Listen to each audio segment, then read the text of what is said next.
నమస్కారం, welcome to 108 news Telugu. నా పేరు గౌరీ. ముందుగా బులెటిన్ లో హెడ్లైన్స్. జనవరి 6 నుంచి ఆరోగ్యశ్రీ సేవలు బంద్. ఎన్టీఆర్ వైద్య సేవా ట్రస్ట్ సీఈఓకు లేఖ రాసిన ఏపీ స్పెషాలిటీ హాస్పిటల్స్ అసోసియేషన్.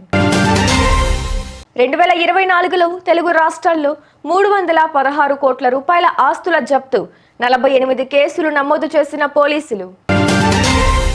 పెన్షన్ల పంపిణీలో ప్రభుత్వం మరో కీలక నిర్ణయం, ఇకపై వారికి వెంటనే పెన్షన్ మంజూరు.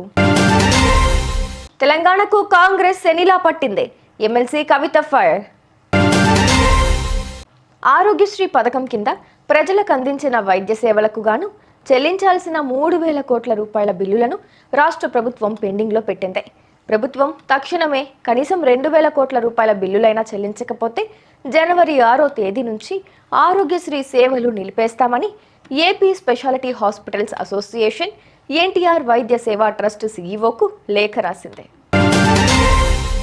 నిధుల అక్రమ మళ్లింపు వ్యవహారానికి సంబంధించి హైదరాబాద్ ఎన్ఫోర్స్మెంట్ డైరెక్టరేట్ 2024లో 2 తెలుగు రాష్ట్రాల్లో మొత్తం 316.28 కోట్ల రూపాయలు జప్తు చేసింది.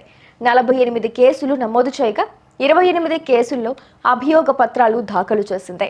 ప్రీ లాంచింగ్ ఆఫర్ల పేరుతో మోసం చేసిన సాహితీ ఇన్ఫ్రాటెక్ వెంచర్కు చెందిన 161 కోట్ల రూపాయల ఆస్తులను, ట్రాన్సాయ్ సంస్థకు చెందిన 48 కోట్ల స్థిరాస్తులను కూడా జప్తు చేసిన విషయం తెలిసిందే. పెన్షన్ల పంపిణీలో రాష్ట్ర ప్రభుత్వం కీలక నిర్ణయం తీసుకుంది. కొత్తగా 5,402 మంది వితంతువులకు పెన్షన్ మంజూరు చేస్తూ ఉత్తర్వులు జారీ చేసింది.